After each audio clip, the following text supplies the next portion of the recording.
ఉండయి 400 ఉంటాయి ఒక బాక్స్ 50 రూపాయలు దాటి సరే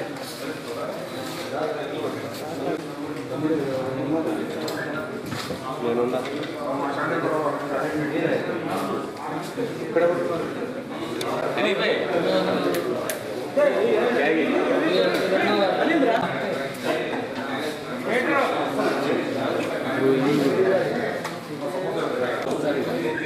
మాస్క్ తీస్తా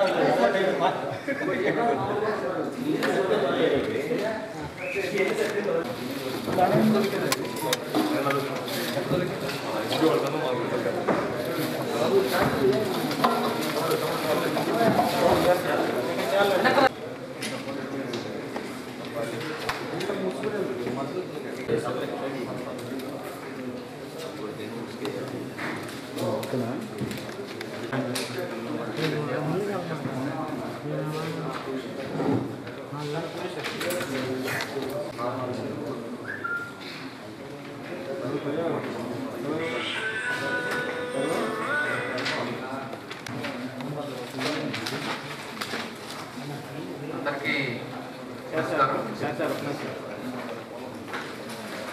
హలో, రేపు జరగబోయే 4th ఫేజ్ గ్రామ పంచాయతీ ఎలక్షన్లో భాగంగా 83 గ్రామ పంచాయతీలు ఎలక్షన్ జరుగుతుంది. అందులో 3టికి యునానిమస్ అవడం జరిగింది. కాబట్టి 80 గ్రామ పంచాయతీల్లో పోలింగ్ నడుస్తుంది. ఈ 80 గ్రామ పంచాయతీల్లో 908 వార్డ్స్ ఉన్నాయి. సో దాంట్లో 980 పోలింగ్ స్టేషన్స్, అదేవిధంగా 2296 పోలింగ్ లొకేషన్స్లో ఈ పోలింగ్ జరుగుతుంది. సో ఈ 296లో కూడా మనకి 29 లొకేషన్స్ హైపర్ సెన్సిటివ్గా గుర్తించడం జరిగింది. 45 సెన్సిటివ్ అన్నట్టు, 222 నార్మల్ లొకేషన్స్గా మనం ఏర్పాటు చేసుకున్నాం. సో దీనిలో భాగంగా మనం పూర్తి స్థాయిలో బందోబస్తు ఏర్పాటు చేయడం జరిగింది. ఈరోజు ప్రతి మండలంలో ఉన్నటువంటి డిస్ట్రిబ్యూషన్ సెంటర్లో ఈ పోలింగ్ రిలేటెడ్ మెటీరియల్ ఏదైతే ఉందో పోలింగ్ స్టేషన్స్ వెళ్ళాల్సింది అదంతా కూడా డిస్ట్రిబ్యూషన్ సెంటర్లో రెడీగా ఉంది. అది వాళ్ళ రూట్ ఆఫీసర్స్ తోటి, పోలింగ్ స్టేషన్ ఇన్ఛార్జెస్ తోటి రెడీ చేసుకుని బస్సు ఎక్కించిన వెంటనే మన స్టాటిక్ బందోబస్తు ఏదైతే ఉందో ఆ పోలింగ్ స్టేషన్ సంబంధించింది, ఆ రూట్ ఇన్ఛార్జెస్ ఎవరైతే ఉన్నారో తన రూట్ మొబైల్ తోటి, తర్వాత స్ట్రైకింగ్ ఫోర్స్ తోటి కోఆర్డినేట్ చేసుకుంటూ ప్రతి పోలింగ్ లొకేషన్లోనూ మెటీరియల్ దింపుకుంటూ ఎస్కార్ట్ చేసుకుంటూ వెళ్ళడం జరుగుతుంది. సో ఈరోజు ఈవినింగ్ కల్లా మనకి మెటీరియల్ అంతా కూడా సదరు పోలింగ్ స్టేషన్స్కి రీచ్ అయిపోతుంది. సో నైట్ హాల్ట్ మన వాళ్ళందరూ కూడా స్టాటిక్ బందోబస్తు కానీ రూట్ మొబైల్స్ కూడా నైట్ హాల్ట్స్ తమ తమ నిర్దేశిత ప్రదేశాల్లో చేస్తారు. రేపు మార్నింగ్ 6:30 నుంచి పోలింగ్ స్టార్ట్ అయ్యి 3:30 వరకు ఉంటుంది.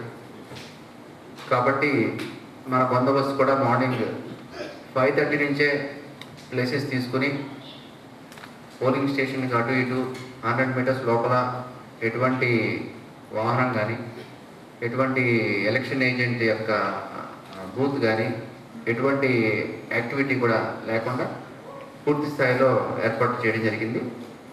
ఈసారి బందోబస్తులో ఒక ఇంట్రెస్టింగ్ ఆస్పెక్ట్ ఏంటంటే మనకున్నటువంటి 6 మండలాల్లో కూడా ప్రతి 2 మండలాలకి ఒక అదనపు ఎస్పీ స్థాయి అధికారిని ఇన్ఛార్జ్గా పెట్టడం జరిగింది.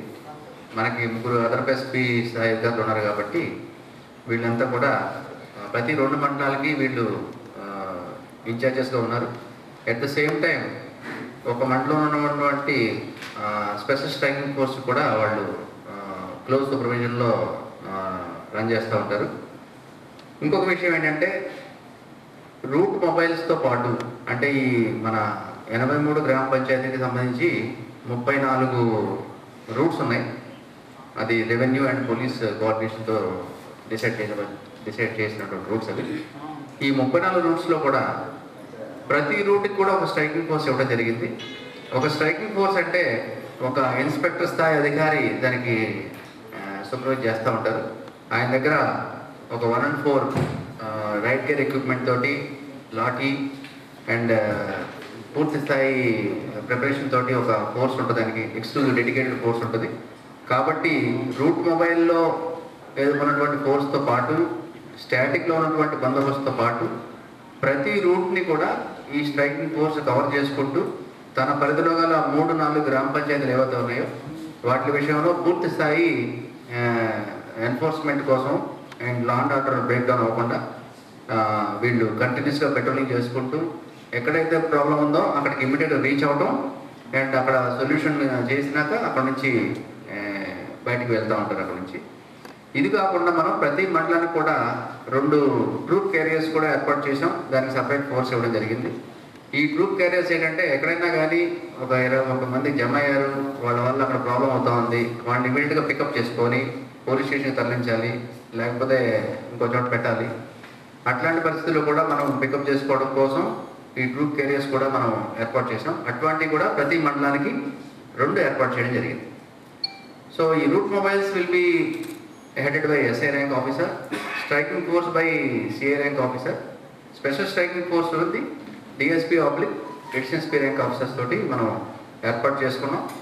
అదేవిధంగా ఈసారి మనం కమ్యూనికేషన్ వ్యవస్థను కూడా పూర్తి స్థాయిలో వాడుకోవడం జరుగుతూ ఉంది.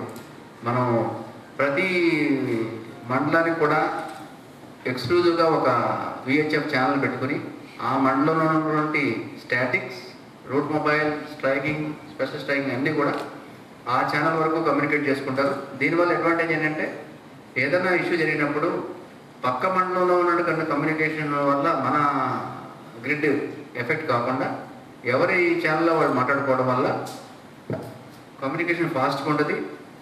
ఏదన్నా ఇంటర్నల్ మండల కమ్యూనికేషన్ వచ్చినప్పుడు మాత్రం కంట్రోల్ రూమ్లో ఉన్నటువంటి ఇన్ఛార్జ్ కమ్యూనికేషన్ ఇన్స్పెక్టర్ వాళ్ళు కోఆర్డినేట్ చేసుకుని వాళ్ళు నైబరింగ్ మండలికి ఇన్ఫర్మేషన్ పాస్ అవుట్ చేయడం జరుగుతుంది.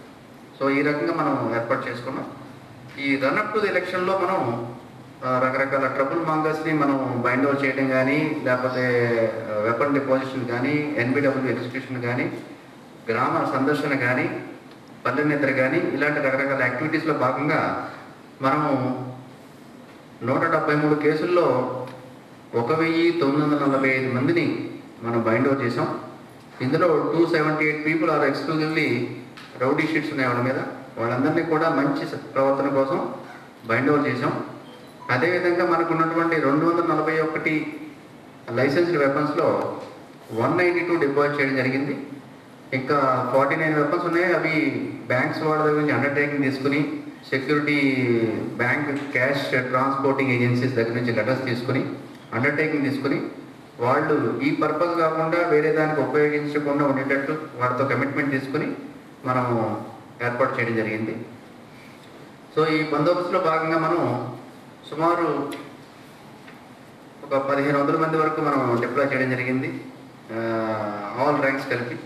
ఇందులో ముఖ్యంగా స్టాటిక్ బందోబస్తుకు వచ్చేసరికి ప్రతి పోలింగ్ స్టేషన్లో కూడా మన విలేజ్ సెక్రటరియట్లో ఉన్నటువంటి గ్రామ మహిళా సంరక్షణ కార్యదర్శులు వాళ్ళని దగ్గర ఒక 350 మంది వరకు మనం డిప్లాయ్ చేసాం. ఎందుకంటే వీళ్ళంతా మహిళలు కాబట్టి ఓటు వేయడానికి వచ్చే మహిళల క్యూ లైన్స్ మెయింటెనెన్స్ కానీ, ఒక్కో చోట మహిళలు తక్కువ ఉన్నప్పటికీ వీళ్ళ యొక్క సర్వీసెస్ ఉపయోగించుకొని మనం అక్కడ ఉన్నటువంటి పోలింగ్ స్టేషన్లో ఉన్నటువంటి లా అండ్ ఆర్డర్ మెయింటెనెన్స్ కానీ, క్యూ మెయింటెనెన్స్ కానీ, లేకపోతే ఓల్డ్ ఏజ్ పర్సన్స్ ఎవరైనా వచ్చినా సంబంధం లేదు. ఇది only election is based on అభ్యర్థి పేరు వస్తుంది చెప్తాం. ఓకే, బద్దెపోగు శివప్రసాద్, వార్డ్ నెంబర్ 10, మేడికొట్టూరు గ్రామ పంచాయతీ. పార్టీ చేసలేదు ఒక 25 లీటర్స్, అంటే లీటర్ అంటే మనం ఆ రకంగానే క్యాల్కులేట్ చేస్తుంటాం. 5 కేసులు నమోదు చేయడం జరిగింది liquor wise. MCC violation cases 9 cases. అదే క్యాష్ సీజర్స్ అంటే క్యాష్ డిస్ట్రిబ్యూషన్లో భాగంగా సీజ్ చేసినది 62,650. దానిలో భాగంగా 2 2 వీలర్స్, మొత్తం 5 కేసులు సీజ్ చేయడం జరిగింది. చెక్ పోస్టుల దగ్గర ఒక తాడేపల్లి దగ్గర ఒక 8 lakhs సీజ్ చేసాం. మూతడగ చెక్ పోస్ట్ దగ్గర ఒక 5 lakhs సీజ్ చేసాం. సో అవన్నీ కూడా పంచనామా రాసి ఇన్కమ్ ట్యాక్స్ డిపార్ట్మెంట్ వారికి హ్యాండ్ ఓవర్ చేస్తే వాళ్ళు దాని యొక్క ప్రూఫ్ చూసి ఫర్దర్ యాక్షన్ వాళ్ళు తీసుకోవడం జరుగుతుంది. ఓకేనా? Thank you.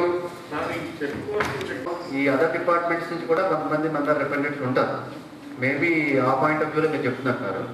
సో మన దగ్గర ఎక్కడ కూడా మనము 24/7 మనకు పీసీఆర్ నుంచి ప్రతి చెక్ పోస్ట్లో ఏ అవర్లో ఏ షిఫ్ట్లో ఎవరు ఉన్నారన్నది కూడా టోటల్ మానిటర్ చేస్తున్నాం. అండ్ మోర్ ఓవర్ ఆ షిఫ్ట్లో వాళ్ళు ఏ రకాల వెహికల్స్ ఎన్ని చెక్ చేశారని కూడా అడుగుతున్నాం. బస్సులు ఏం చెక్ చేశారు, లారీలు ఏం చెక్ చేశారు, స్కూటర్స్ ఏం చెక్ చేశారు కూడా అడుగుతున్నాం. సో అంత క్లోజ్ మానిటరింగ్ ఉన్నప్పుడు చెక్ పోస్ట్లో రాత్రి పూట ఎవరు లేకపోవడం అనేది అది 99% వాస్తవం కాదని నేను అనుకుంటున్నాను. ఒకవేళ ఫోటోలో మనకి టైమింగ్ ఉండకపోవచ్చు, చూస్తాం. What ever it is, if it is negligence will deal accordingly. మన దగ్గర ఎటువంటి డేలా ఉన్నది అట్లాగా 100% మనం చేస్తాం. జంక్షన్ ద్వారా ఒక చెక్ పోస్ట్ అవుతుందో దానికి సంబంధించి ఎన్ఫోర్స్మెంట్ ఏదైతే చేస్తుందో అది టౌన్లోకి వచ్చే యాక్టివిటీని కంట్రోల్ చేస్తున్నాం. 5వ మైల్ దగ్గర ఏదైతే ఉందో అది టౌన్లోకి యాక్ట్ చేస్తాం. వేరే చెత్త సైడ్ చెక్ పోస్ట్ ఏదైతే ఉందో అది టౌన్కి యాక్ట్ చేస్తాం. సో యాక్టివిటీ అనేది ప్రతిదీ కూడా మనకి కళ్ళకి కట్టినట్టు కనపడకపోవచ్చు. లాట్ ఆఫ్ గ్రౌండ్ వర్క్ నడుస్తూ ఉంటుంది. అది మనం చెప్పినప్పుడు చెప్పగలిగిన కొన్ని ఉంటాయి, చెప్పలేని కూడా కొన్ని ఉంటాయి. లైక్ మన షాడో పార్టీస్ ఏవైతే ఉన్నాయో అది కూడా మనం పెట్టడం జరిగింది. ఎవరెవరు ఏం యాక్టివిటీ చేస్తున్నారు, not only the candidates but also క్యాండిడేట్కి సంబంధించిన వ్యక్తులు కొంతమంది ఉంటారు. వాళ్ళు కూడా ఏం చేస్తారని పూర్తి స్థాయిలో మనం అంతా నిఘా పెట్టాం. Everything will go as per the election commission of India guidance కానీ లేకపోతే స్టేట్ ఎలక్షన్ కమిషన్ గైడెన్స్ మనం పూర్తి స్థాయి చేస్తాం. ఈ గ్రామ పంచాయతీ ఎలక్షన్స్ అయితే అండ్ మున్సిపాలిటీ అయితే state election commission, MLC elections అట్లాంటివి అయితే election commission of India. Okay sir, okay.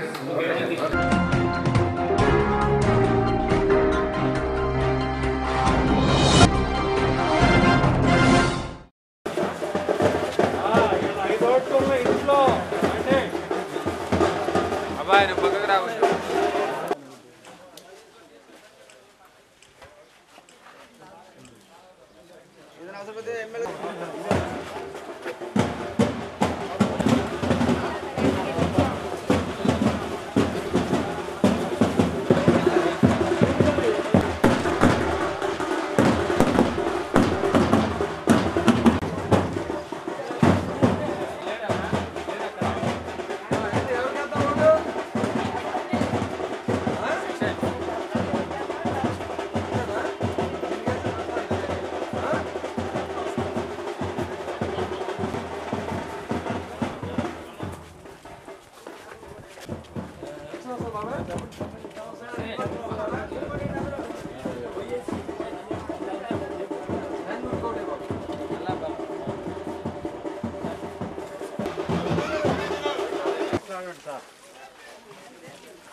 రండి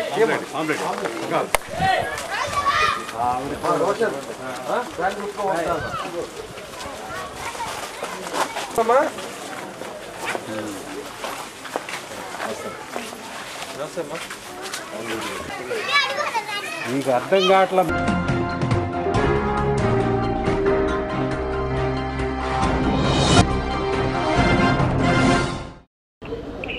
ఆడు వారి కూడాను అనంతపురం ఈ జిల్లా కాదు, అనంతపురం ఐఎంఐ టీచర్ కూడా కాదు.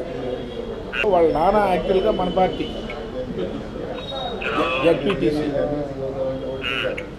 సో అందుకని ఇప్పుడు డబ్బులు సంపాదించాడు కదా ఆర్జేడీగా కర్నూలు అనంతపురం అక్కడ నిలబడితే వాడి సంగతి ఏందో తెలుస్తుంది కాబట్టి తెలియని, అందుకని ఇక్కడ నిలబెట్టిస్తున్నాడు.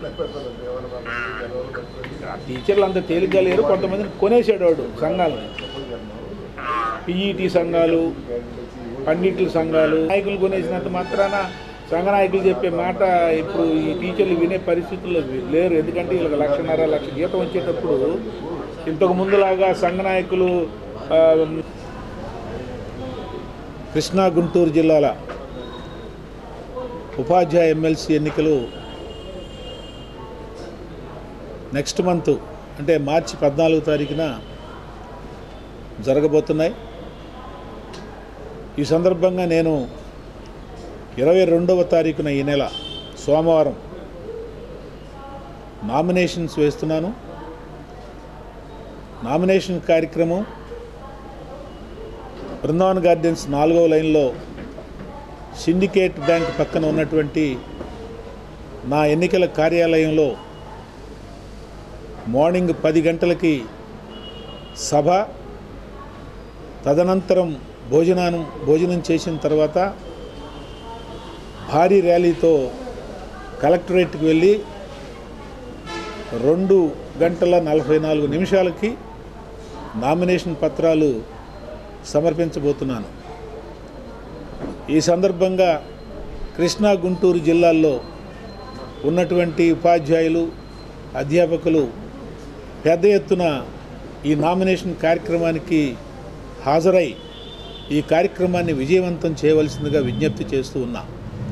2015 మార్చిలో జరిగినటువంటి ఈ నియోజకవర్గ ఎన్నికల్లో నన్ను భారీ మెజార్టీతోటి మొట్టమొదటి కౌంటింగ్లోనే 1800 ఓట్లు పైగా మెజార్టీతోటి ఘన విజయం అందించారు.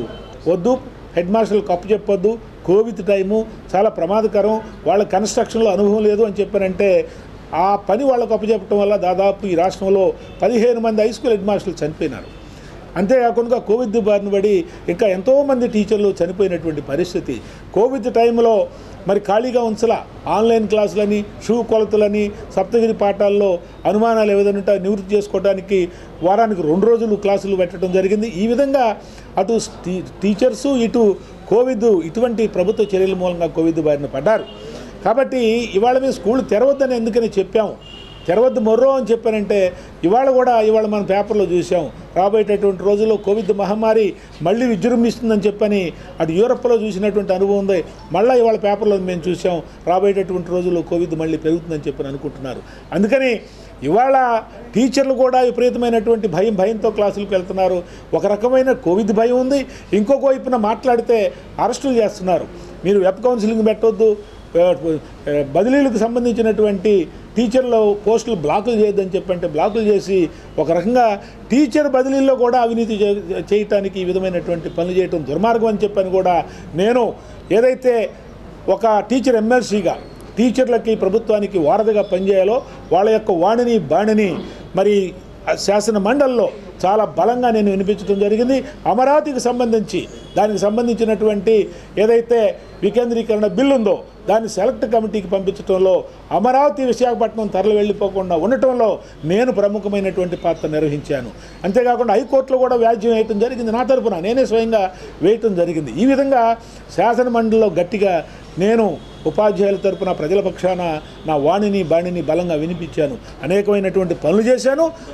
అట్లాగే టీచర్లు అన్ని సెక్టార్స్లో పనిచేసేటటువంటి టీచర్లకి లబ్ధి చేకూరేటటువంటి పనులు కాంక్రీట్గా నేను పనిచేశా. ఈ విధంగా పనిచేసినటువంటి ఎమ్మెల్సీ గతంలో ఎవరు లేరు అని చెప్పని అనేక సందర్భాల్లో నా క్యాంపెయిన్లో టీచర్లు నాకు చెప్తా ఉంటే చాలా ఆశ్చర్యం వేసింది. బ్రహ్మాండమైనటువంటి రెస్పాన్స్ ఇస్తున్నారు.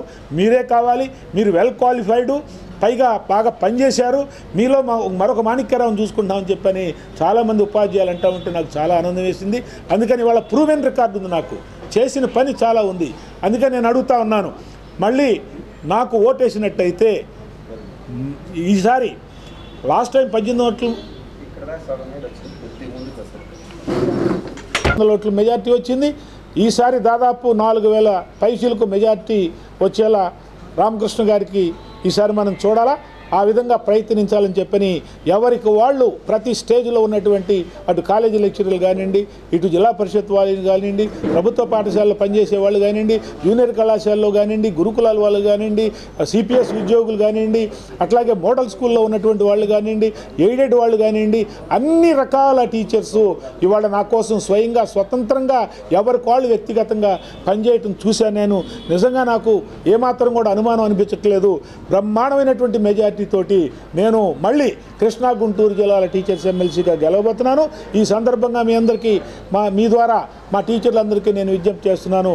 22వ తారీఖు జరగబోయేటటువంటి ర్యాలీలో మరి అట్లాగే నామినేషన్ కార్యక్రమంలో పెద్ద ఎత్తున పాల్గొనవలసిందిగా మీ ద్వారా మా టీచర్లందరికీ నేను సవినయంగా విజ్ఞప్తి చేస్తూ ఉన్నాను.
పెన్నిధి, బహుజన నాయకులు, విద్యావేత్త, హైకోర్టు న్యాయమూర్తి, హైకోర్టు అడ్వకేటు, వారు ఇవాళ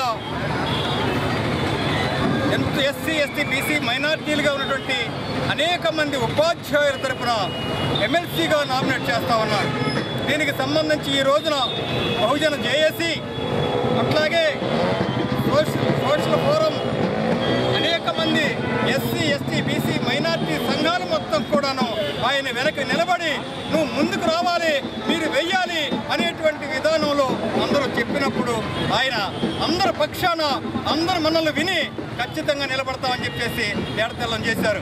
అందుకే ఈ రోజున ఏ పార్టీకి సంబంధం లేకుండా స్వతంత్ర అభ్యర్థిగా బాబాసాహెబ్ అంబేద్కర్, మహాత్మా జ్యోతిరావు ఫూలే గారి యొక్క సిద్ధాంత పునాదిగా ఆయన ఒక ప్రతినిధిగా అందరికీ ఏంటే ముందొచ్చాడు.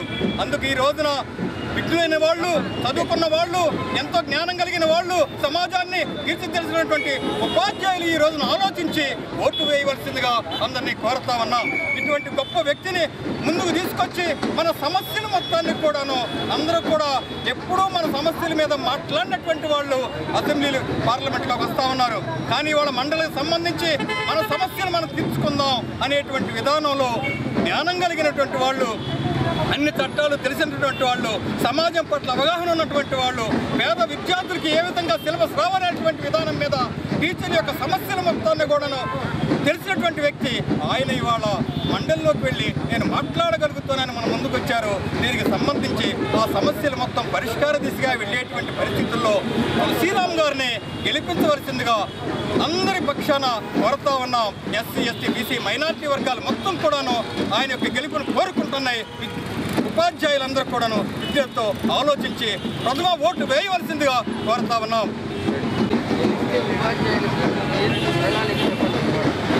ఈరోజు గడిచిన 73 సంవత్సరాలుగా ఈ స్వతంత్ర భారతావనిలో ఈ ఎమ్మెల్సీల్లో పేద వర్గాలు, బడుగు బలహీన వర్గాలు చెందిన మేధావులను ఈ రోజున రాజకీయ పార్టీలు కానీ మేధావులు కానీ పంపించలేని పరిస్థితి. అలాంటి పరిస్థితుల్లో కృష్ణా, గుంటూరు చైతన్యవంతమైన రాజధాని ప్రాంతంలో ఉన్న మేధావులు, బడుగు బలహీన వర్గ నాయకులు, పెద్దలు అందరూ సూచన సలహా మేరకు ఈరోజు న్యాయవాదిగా ప్రాక్టీస్ చేసుకుంటూ సామాజిక సేవ చేస్తూ సోషల్ జస్టిస్ ఫోరం ఆర్గనైజ్ చేస్తున్న నన్ను ప్రతిపాదించగా అందరూ చేయాలని నేను ముందుకొచ్చి ఈరోజు బీసీ, ఎస్సీ, ఎస్టీ, మైనారిటీ పేద వర్గాల తరఫున నామినేషన్ వేయడానికి వచ్చాను. టీచర్ ఎమ్మెల్సీకి ఇప్పటి వరకు జరిగిన ఎన్నికల్లో బడుగు బలహీన పేద వర్గాల మీద, వారి సమస్యల మీద పనిచేసిన ఎమ్మెల్సీలు ఎవరూ లేరు. ఈరోజు ఈ సాంప్రదాయ ఓటింగ్ను ఈరోజు బడుగు బలహీన వర్గాలు కూడా పోటీ చేసి ఈరోజు వాళ్ళ హక్కుల కోసం, అభివృద్ధి కోసం ముందుకు వచ్చారనే ఒక సంకేతాన్ని ఇవ్వడం కోసం రాజధాని ప్రాంతంలో బీసీ, ఎస్సీ, ఎస్టీ, మైనారిటీ పేద వర్గాల ప్రతినిధిగా నేను ఈరోజు ముందుకు వచ్చానని సందర్భంగా తెలియజేసుకుంటూ, నేను ఎమ్మెల్సీగా గెలిస్తే ఈ నియోజకవర్గం కృష్ణా, గుంటూరు జిల్లాలో ఉన్న ఏ అయితే విద్యా సమస్యలు ఉన్నాయో ఆ సమస్యలన్నిటికీ మౌలిక వసతుల కల్పన, అదేవిధంగా ఈ ప్రాథమిక విద్యకు మహిళా మనుల చేత 5వ తరగతి వరకు పేద పిల్లలకు మరి 5వ తరగతి వరకు మహిళా విద్యా ఉపాధ్యాయుల ద్వారానే విద్యను అందించాలని, మరి సిపిఎస్ రద్దు చేయాలని ఎన్నో ఉద్యోగుల ఆకాంక్ష, సర్వీస్ రూల్స్ పునరుద్ధరణ, పిఆర్సీ 11వ పిఆర్సీ ఇలాంటి సమస్యల మీద గెలిచిన నెల రోజుల్లోనే నేను కార్యక్రమం తీసుకొని ప్రభుత్వంపై ఒత్తిడి తీసుకొచ్చి అవసరమైతే సీఎం గారు కానీ ప్రభుత్వాన్ని దృష్టికి తీసుకెళ్లి చేయకపోతే దీక్ష చేయడానికి కూడా నేను సిద్ధమని సందర్భంగా మీడియా ముఖంగా చెబుతా ఉన్నాను. ఈరోజు పేద వర్గాలు చెందిన ఎంతోమంది పేద విద్యార్థులు మరి గవర్నమెంట్ స్కూల్లో, ప్రభుత్వ స్కూల్లో చదువుతున్నప్పటికీ వాళ్ళకు కావాల్సిన మౌలిక వసతులు కూడా సరిగా స్పందించలేని ప్రభుత్వాలు ఈరోజు ఆధిపత్య వర్గాలుగా ఉంటూ పేద వర్గాల ఆలోచన చేయని పరిస్థితి. ఈరోజు పేద వర్గాలకి ఏ అయితే విద్యా వసతులు కావాలో వాటి మీద ప్రభుత్వంకి ఒక నివేదిక ఇచ్చి ప్రభుత్వాన్ని ఒత్తిడి తెచ్చి ప్రభుత్వం మెడలు వంచి ఈరోజు విద్యకు కావాల్సిన అవసరాలను, విద్యా వ్యవస్థను ప్రక్షాళన చేయాలని, ఈ అమలు కాని చట్టాలు అదేవిధంగా లోపభూయిష్ట విధానాలను కూడా ప్రక్షాళన చేయాలని పెద్దలు, విఘ్నులు అందరి సలహాలు, సూచనలతోటి ఈరోజు ఎమ్మెల్సీలు పేదల పక్షాన, బడుగు బలహీన వారి పక్షాన వాళ్ళ యొక్క గొంతుకు వినిపించాలనే ఉద్దేశంతో నేను కదిలాను. ఈరోజు పూలే అంబేద్కర్ మహనీయుల మరి వాళ్ళ ఆలోచన విధానాలను కూడా ఈరోజు ఈ సమాజంలో మానవత్వం కలిగిన మనిషి ఉన్నతంగా ఎదగాలి, ఎవరికి ఆంక్షలు ఉండకూడదు, కుల వివక్షత ఉండకూడదు, కుల యొక్క వివక్షత పాటించకూడదు అనే ఒక నినాదంతో అందరం సమానం, అందరం ఎవరెంతో వారికంతా, మనమెంతో మనకంతా అనే జనాభా దామాషా సామాజిక న్యాయ సూత్రం అనుగుణంగా ఈ ప్రభుత్వాలు మరి పనిచేయాలని, ఆ విధంగా పనిచేయడానికి ఒక ప్రాక్టికల్గా సిద్ధాంతమే కాదు ప్రాక్టికల్గా కూడా మనం ముందుండాలని ఈ వర్గాల ప్రతినిధిగా నేను మీ అందరి ముందుకు వచ్చానని తెలియజేసుకుంటూ 50 మంది ఇక్కడికి విచ్చేసిన పేద బడుగు బలహీన వర్గ మేధావులు, ఉద్యోగులు అందరికీ పేరు పేరున హృదయపూర్వక నమస్కారాలు తెలియజేసుకుంటూ, ముఖ్యంగా మీడియా మిత్రులందరూ కూడా మరి నమస్కారాలు తెలియజేసుకుంటూ, ఈరోజు నామినేషన్ వేయడానికి ఎంతోమంది ఈరోజు 2000 మంది పైగా మరి పేద వర్గాల తరఫున నామినేషన్ వేయడానికి విచ్చేసినందుకు వారందరికీ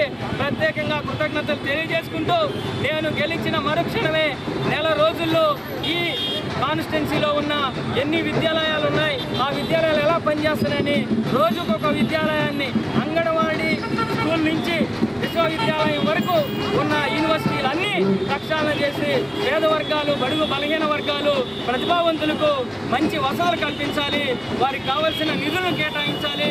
మరి అదేవిధంగా కాంట్రాక్ట్ లెక్చరర్స్ కానివ్వండి, ప్రైవేటు లెక్చరర్స్ ఈ మధ్య ఈ విద్యా విధానంలో కరోనా మహమ్మారికి ఇబ్బంది పడిన ఈరోజు లెక్చరర్స్, టీచర్స్ ఎంతోమంది ఉన్నారు. వారు ఉపాధి లేక కూరగాయలు అమ్ముకుంటున్నారు, పాలు అమ్ముకుంటున్నారు. అలాంటి వారికి కూడా ప్రత్యేకమైన భరోసా కల్పించాలి. వారు ఎంచుకున్న వృత్తిని మరి వాళ్ళు పవిత్రమైన వృత్తి ఈ సమాజంలో ఈరోజు విద్య యొక్క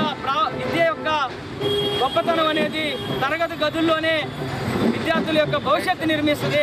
ఉపాధ్యాయుడే ఈ సమాజ నిర్దేశకుడు, ప్రపంచ మేధావి. అలాంటి ఉపాధ్యాయులు ఈరోజు విఘ్నతతో ఆలోచించి వారి యొక్క అభివృద్ధి కోసం, భావితరాల అభివృద్ధి కోసం నాలాంటి యువకుడిని, ఉత్సాహవంతుడిని, విద్యావంతుడిని వీళ్ళందరూ మరి ప్రథమ ప్రాధాన్యత ఓటు వేసి అఖండ మెజారిటీతో గెలిపించాలని ఈ సందర్భంగా మీ అందరి ముఖంగా తెలియజేసుకుంటూ, ఇక్కడికి విచ్చేసిన పెద్దలందరికీ సవినయంగా నమస్కరిస్తూ, ఇప్పుడు వెంకటేశ్వర విజ్ఞాన మందిరంలో కూడా మన ఆత్మ ఆత్మీయ సమావేశం ఉంది, ఎవరు వెళ్ళొద్దు, అందరూ ఉండాలని ఈ సందర్భంగా తెలియజేసుకుంటూ మీ యొక్క సహకారానికి కృతజ్ఞతలని తెలియజేసుకుంటూ సెలవు తీసుకున్నాం. జై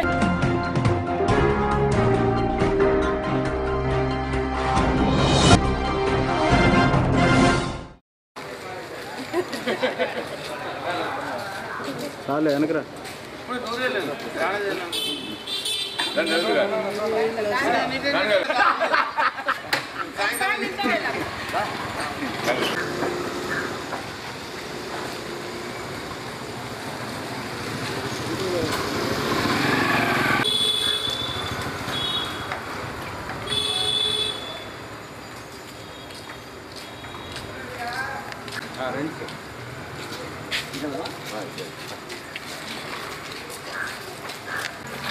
అమ్మగారు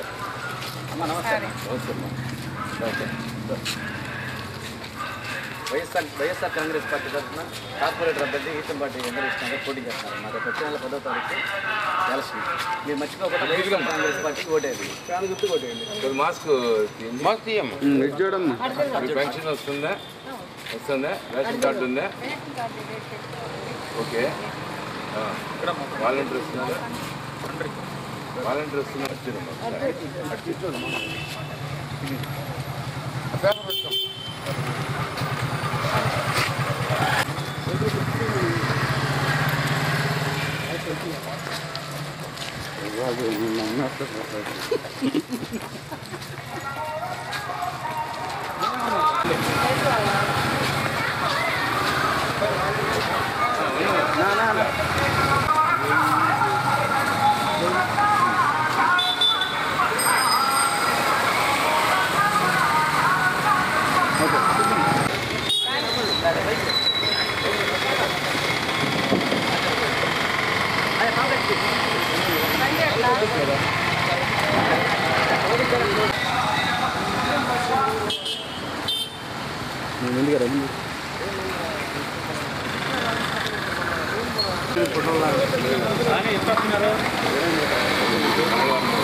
ఈరోజు 7వ రోజు ప్రచారంలో భాగంగా ప్రతి గడప గడపకి వెళ్ళినప్పటి నుంచి కూడా ప్రతి ఒక్కళ్ళు కూడా బాగా స్పందిస్తున్నారు.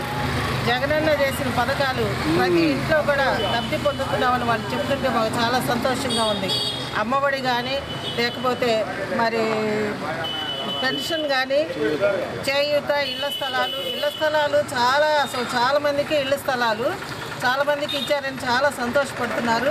వృద్ధులైతే మాకు వాలంటీర్లు ప్రతి నెల మరి ఒక మనవడగా కొడుకుగా వచ్చి ఇంటికి వచ్చి ఇస్తున్నారని చెప్పేసి వృద్ధాప్య పెన్షన్ గురించి చాలా బాగా స్పందించి మేము ఇప్పుడు కాదమ్మా ఇంకా 30 సంవత్సరాలు కూడా జగన్ గారికి మేము వేస్తామని చెప్పేసి వాళ్ళు వృద్ధులందరూ కూడా చెప్తుంటే మాకు చాలా సంతోషంగా ఉంది. ప్రతి ఇంట్లో కూడా ప్రతి ఒక్కళ్ళు కూడా మేము ఆ పథకం లబ్ధి పొందాము, ఈ పథకం లబ్ధి పొందాము అని చెప్పేసి జగన్మోహన్ రెడ్డి గారికే మేము సీఎంగా చూస్తాము నెక్స్ట్ కూడా అని చెప్పి చెప్తుంటే చాలా సంతోషంగా ఉంది. మరి ఈతంపాటి వెంకటకృష్ణ గారు ఈ బ్రాడీపేట వాస్తవ్యుడు, ఇక్కడ పుట్టి ఇక్కడ పెరిగినవాడు. మరి ప్రార్థించే పెదవుల కన్నా సాయం చేసే చేతులు మిన్న అనే సూక్తితో ఆయన ఈ కార్పొరేటర్ అభ్యర్థి కాకముందు నుండే ఈ బ్రాడీపేటలో 4/14లో కానీ 3/11లో కానీ 2/12లో కానీ మరి చాలా వరకు రోడ్లు వేయించారు. మరి అట్లాగే ప్యాచ్ వర్కులు కూడా చేయించారు. అన్న డ్రైనేజ్ ప్రాబ్లం ఎవరైతే ఉందని చెప్పారో ఈ కార్పొరేటర్ అభ్యర్థిగా నిలబడక ముందే ఆయన సేవా కార్యక్రమాలు చేశారు. ఇటువంటి సేవ చేసే గుణం గల అతన్ని మనం గెలిపించుకున్నామంటే రాబోయే రోజుల్లో కూడా ప్రతి మన బ్రాడీపేట ఒక స్వర్ణ భారతి బ్రాడీపేటగా తీర్చిదిద్దుతారని చెప్పేసి మేమందరం కూడా ఆశిస్తున్నాము. కాబట్టి మీకు మీడియా ముఖ్యంగా తెలియజేసేది ఏంటంటే బ్రాడీపేట వాసులందరూ 32వ డివిజన్ వాసులందరూ కూడా ప్రతి ఒక్కరు కూడా మీ అమూల్యమైన ఓటు మరి ఫ్యాన్ గుర్తుకు వేసి ఈతంపాటి వెంకటకృష్ణ గారిని గెలిపించాల్సిందిగా మేమందరం మీడియా ముఖంగా మిమ్మల్ని విజ్ఞప్తి చేస్తున్నాము. 7వ రోజు 32వ వార్డులో 32వ డివిజన్లో ప్రచార కార్యక్రమంలో భాగంగా ఈరోజు యాదవుల బజార్కి వచ్చాము.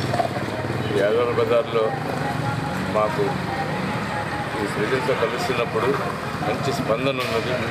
మాకు ఇంటి పట్టాలు వచ్చినాయి, తర్వాత ఈ వృద్ధాప్య పెన్షన్లు వచ్చినాయి, రైస్ కార్డులు ఉన్నాయి, కోవిడ్ వచ్చినాయని చెప్పి అందరూ చెప్తుంటే మాకు ఎంతో సంతోషంగా ఉంది.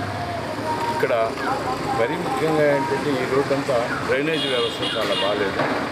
ఈ డ్రైనేజీ వ్యవస్థని బాగు చేయాలని అంటే ఇదంతా నాకు ఓటు వేయండి అని అభ్యర్థిస్తున్నాను. నేను మీరు నాకు కనుక ఓటు వేసి నేను కార్పొరేషన్ గెలిపించి కార్పొరేషన్ గెలిపిస్తే నేను ఈ మొట్టమొదటి ప్రాముఖ్యతగా ఈ డివిజన్లో డ్రైనేజీ వ్యవస్థను, రోడ్ల వ్యవస్థను సంపూర్ణంగా పూర్తి చేస్తానని ఈ వార్డు ప్రజలందరికీ నేను పత్రికాముఖంగా హామీ ఇస్తాను.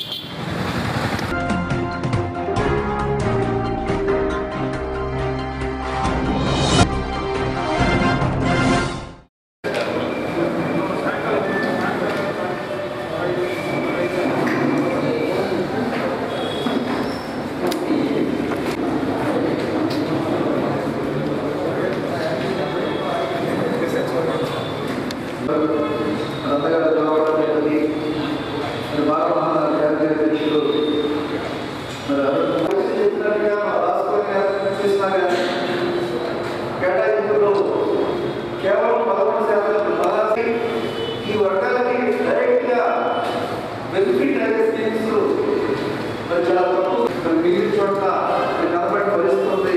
కాబట్టి దాన్ని మనం అర్థం చేసుకోవడానికి పనిచేస్తున్నాను. వాళ్ళందరికీ కూడా అవగాహన కావాలి. మరి అదేవిధంగా మన ఎంపీ దృష్టికి కూడా ఎందుకంటే వీళ్ళు మాట్లాడుకుంటూ ఉన్నారు, వాళ్ళ దృష్టికి కూడా మన డిమాండ్ తీసుకెళ్లాలనే ఉద్దేశంతో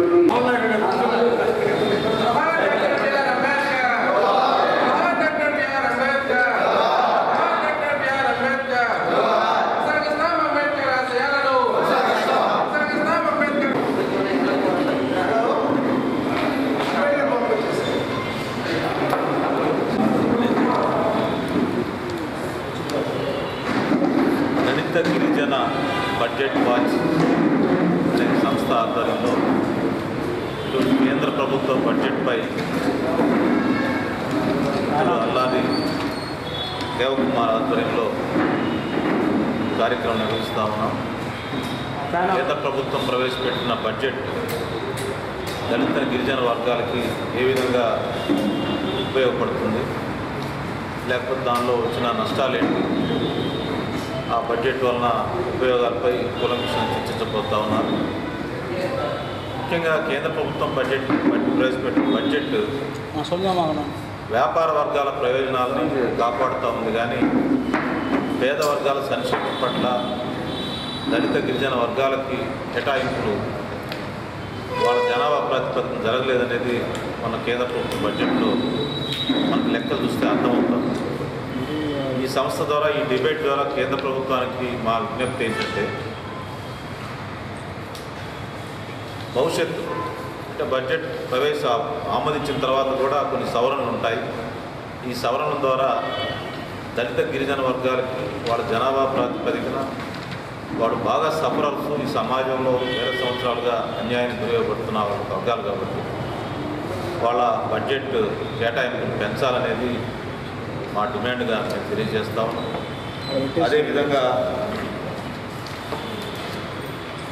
అర్హత కలిగిన ప్రతి ఒక్క ఎస్సీ ఎస్టీ విద్యార్థులకు ప్రీ పోస్ట్ మెట్రిక్ స్కాలర్షిప్ ఇవ్వాలని చెప్పేది కూడా మా డిమాండ్. అదేవిధంగా జాతీయ స్థాయిలో కూడా ఎస్సీ ఎస్టీ సప్లాన్ అనే ఒక చట్టాన్ని తేవాలనేది కూడా ఒక డిమాండ్గా మేము కోరుతా ఉన్నాం. అదేవిధంగా పబ్లిక్ సెక్టర్ అండర్టేకింగ్స్ని ప్రైవేట్ పరం చేసి, డిజిన్వెస్ట్మెంట్ చేసి ప్రైవేట్ పరం చేస్తూ ఉన్నారు. దానికి మన రాష్ట్రంలో బెస్ట్ ఎగ్జాంపుల్ విశాఖ ఉక్కుపై బడ్జెట్లో డిజిన్వెస్ట్మెంట్ ప్రవేశపెట్టారు. అది వెంటనే ఉపసంహరించుకోవాలి. విశాఖ ఉక్కుని ప్రభుత్వ రంగంలో నడపాలి. దాన్ని ఏ విధంగా దానికి వస్తున్న నష్టాలని నివారించవచ్చో అనేక మంది పెద్దలు చెప్తా ఉన్నారు. రాష్ట్ర ముఖ్యమంత్రి గారు చెప్పారు. ఆ విషయాలన్నీ కూలంకషంగా మరి పరిశీలించి దానికి గనులు కేటాయించి ప్రైవేట్ రంగాన్ని పోకుండా ప్రభుత్వ రంగంలో నడపాలి. తద్వారా ఉద్యోగ వర్గాన్ని, మధ్యతరగతి వర్గాన్ని సుమారు 50,000 మంది ప్రత్యక్షంగా పరోక్షంగా ఆ ఉక్కు ఫ్యాక్టరీలో ఉంటున్నారు. కాబట్టి వాళ్ళు ఎక్కువగా 15-20% దళిత గిరిజనులు ఉన్నారు కాబట్టి దాని మీద విశాఖ ఉక్కుపై డిజిన్వెస్ట్మెంట్ ప్రైవేట్ చేయడాన్ని మానుకోవాలని చెప్పి మేము డిమాండ్ చేస్తాం. బడ్జెట్లో భవిష్యత్తులో దళిత గిరిజన వర్గాలకి కేటాయింపు పెంచకపోతే ప్రజలు చైతన్యవంతం చేస్తాం, ప్రభుత్వంపై ఒత్తిడి చేస్తామని కూడా, కేంద్ర ప్రభుత్వం ఒత్తిడి చేస్తామని కూడా మేము తెలియజేస్తాం.